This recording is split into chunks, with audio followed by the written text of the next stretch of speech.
ole thang tluang a hian Christian lu number zan hi som ni pakhat Isua lal angin kale tilahar rikhoi sa hetiang hla hi rin ain an en mai ai hian atlu ka simple view ang ai hian rem hi har thina atluk chu Isua lal angin kale ti khan maya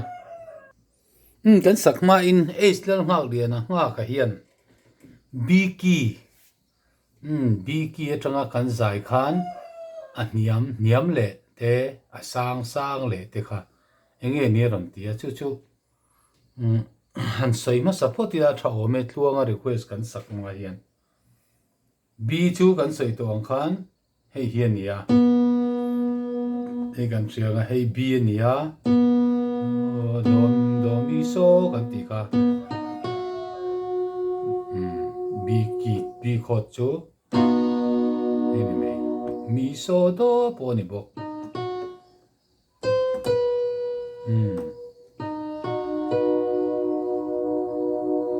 ti khan hei b ania do re mi fa ti zong khan asang kha kan han so ya do re mi fa hei asang tur chu ni me hinge kan ti chuan e ani hei hi b sang chu e ani b sang chu e ani ti khan soi photi la b sang chu e ani ya e thang hian do re mi fa kan ti chong le ma hei hi a lo ni ya chu wangin b sang chu e ani ya sang le chu a ani ta ni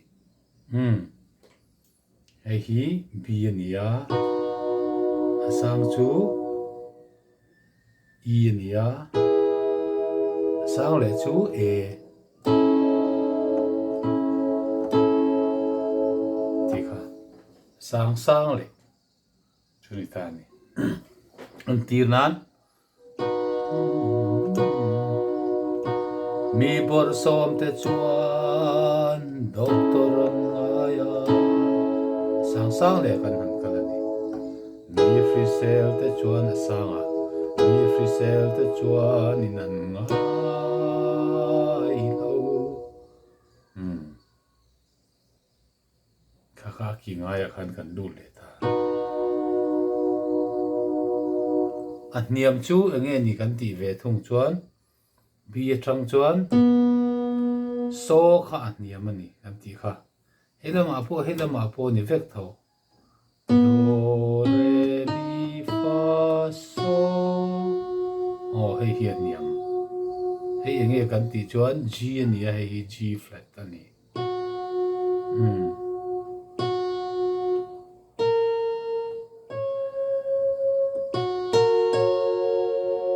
hei hi niam b niam chu g flat an ta ni ta po me thei hei hi niam le chu enge kan ti chuan ta tang bo khian do ti la so emo ni so kha ni me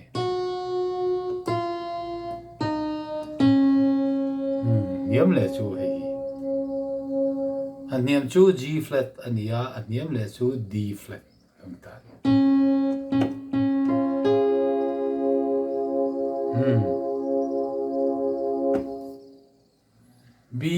b chuan an niam chu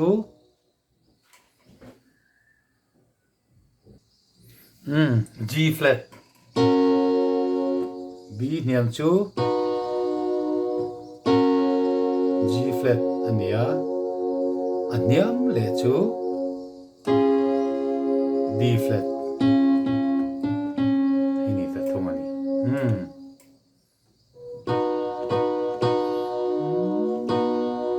mi bor som te chuan doctor an aya mi frisel te chuan in an mai ka kha niam ani khan hemi niam le ka langai chuan nei ni le mai D flat ati khan nga ka khan lo in chut vel sela hra thiam thei to mai ome ti chuan luanga request kha han sai la transposing plus 2 in D yan an sai la to ome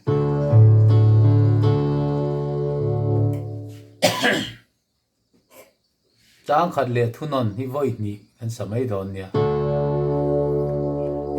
Iswalal angin nakale Hosana autom sungayo Tungkaw lima buwan varchunga Lantung ilne kaze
ka tiang vel kha ni e a simple thei ang barin kan han play ani du tok phot mayang